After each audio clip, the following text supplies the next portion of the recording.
TNT versus Rain or Shine. Game prediction. Sa Friday na po yan. Yan. I'm sure, hindi lang po ako dito ang excited kundi po ang mga PBA fans excited na po manood dito sigurado. Kasi ang inabangan po dyan si Bol Bol. First game. Video game ni Bol Bol po yan So, pag-usapan po natin yan. Ang TNT versus Rain or Shine. So, mag-iingat po ang TNT sa Rain or Shine kasi physical maglaro yan. Baka mapilayan ng mga player ng TNT. So, alaman natin, pagkababalik lang ni Jason Castro, baka madali na naman. So, yun, mag-usapan natin. Let's go! Pagkatapos ito!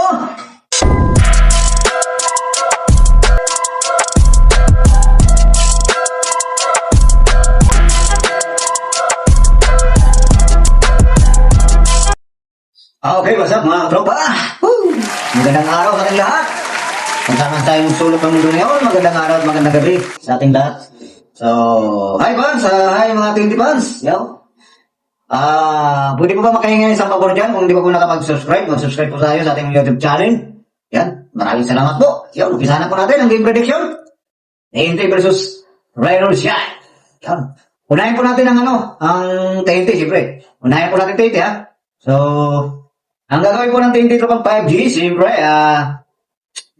unang laro po nila yan, sigurado, mga ngapa pa yan. Lalo, baba yung import natin, si Bol Bol. Yan Alam ko, excited na kayo mga TNT fans. Maging ako man, ay excited na ako kasi masasaksihan na natin yung paglalaro ni Bol Bol at ni Jason Castro Dabler. Yan. Pagbabalik ni Dabler. Yan. So, ano ang dapat gawin ng TNT dyan? Para manalo po sa Rain or Shine na sobrang physical po maglaro. So, ang gagawin ng TNT dyan, so, sabayan po ng TNT yung physicality ng Rain or Shine. Siyempre, depensa nila kung ano yung mga pinakita nila nung nakaraang conference. Kasi yan po napapanalo lagi sa TNT, yung defense nila and opensa nila. So, pag nag-init po ang TNT sa opensa nila sa tres, especially nila yan, ang tres. So, mananalo po sila dyan. So, ang gagawin lang po ng TNT, ma-lockdown nila si Nocom, saka si Jonald Clarito. At sabayan po nila ng physical. Yan kasi, sobrang physical po yan Laro na yan si Clarito, ng babali ng player. So, nakita niyo naman yung laban ng Macau tsaka Rain or Shine. Muntik nang madali yung player ng Macau. So, yan gagawin ng TNT, depensa, and control rebound kasi sigurado makakontrol nila ang rebound kasi laki naman ni Bol Bol 7'3 ang height. So, excited na po ako kung ano pong gagawin ni Bol Bol kasi nakikita po natin talaga sa highlights niya sa NBA po siya maglaro. Napaka-dominante po ni Bol Bol doon. At yung tune-up game nila sa versus Meralco ay napakaganda po na pinapakita ni Bol Bol. Nagpo-point guard po si Bol Bol, no? 7'3 ang height, pero grabe, nagpo-point guard po siya. So, excited na ako. At sa kay Jason Castro, kung ganun pa rin po ba kabilis, kung ganun pa rin po ba kagaling si Dabler, ang nag-iisang Jason Castro. So, yan. Sana maging healthy lang po sila lahat. Sila Pugoy, Softana, sila Jordan Hidding, ng bata, Lahalalon. Sana wala pong mapilayan. So, yan. Yun na po, kailangan maging consistent yung yung opensa nila. So, alam naman ni Coach Trias yan kung gaano ka tindi rin kalaban ng Rain or Shine. So, tapatan lang din nila ng physical. Yan. So, yun na po yung masasabi ko sa TNT. Masasabi ko na po talaga ay si Bol Bol ay kailangan nakaready sa pisikalan si Bol Bol sa PBA kasi sobrang physical po talaga ang laro sa PBA. So, pagdating naman po siguro sa pabilisan, nakakasabay na po siguro si Bol Bol dyan kasi athletic naman si Bol Bol kahit 7'3 ang height. So, huwag lang sila magkamali kay Bol Bol, si Coach Ingyaw kasi si Bol Bol po ay may tira po sa labas, may dribbling ability, at kaya po niyang mag-drive to basket. At siyempre kahit mamaliit sa kanya, baka diretso dakdak na lang yan. So, nakaka-excite po talaga tong games na to ngayong Friday. So, yun, lipat po tayo sa Rain or Shine.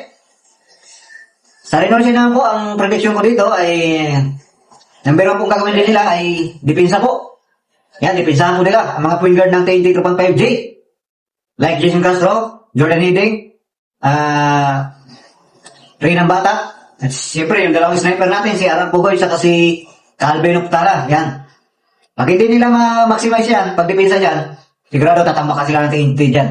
Kasi si Bolbol, Robing lang yan si Bolbol, sigurado. Kasi mayroon ng time big boy eh, dalawa. Si Galvinas Roser, si Henry Calinato, at saka tatlo pala si Kelly Williams. So, si Puyeram po pala ay, hindi po makakalaro si Puyeram, naka-reserve list po siya, dahil may injury po yata si Puyeram. So, alam natin na kaya ng TNT yan. So, yun nga po, maging ready lang si Bolbol sa physicality sa games ng Reno Shine kasi napaka-physicality ka yan maglaro ang Reno Shine. So, yun lang po. Ang masasabi natin sa Reno Shine, kailangan matapatan nila ng bilis ang talk and text, tapatan nila ng shooting sa tres, sa outside. So, nawa ay maging malinis lang ang laro nila at huwag lang masyadong physical.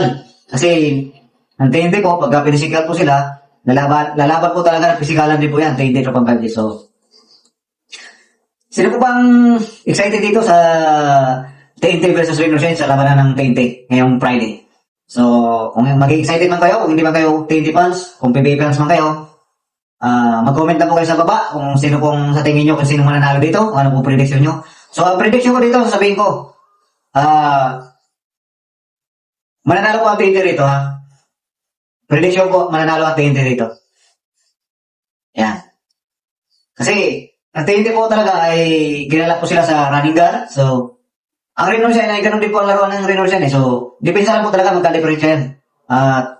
Technique sa pagbalasa ng tao, sa mga coaching. Yan, mga coach. Yan. Yun lang ang ating masasabi sa game prediction. So, yung import ka pala ng Reno Shine, medyo nayayabangan ako sa import ng Reno Shine. So, napanood natin yung sa Macau. Pag nakakashoot siya, nagyayabang. So, tingnan natin kung anong magagawa niya sa TNT. Yan, sa Friday, yan. Alas 5 po ng hapon ang laban ng TNT versus Reno Shine. So, yan, abangan na po natin yan, mga katropa. Yan. Mag-comment na po kayo kung sino pong prediction sa inyo, kung sino pong manalo, Reno Shine ba o TNT. So, yun. Maraming salamat sa inyo panonood, guys. God bless all. Yan.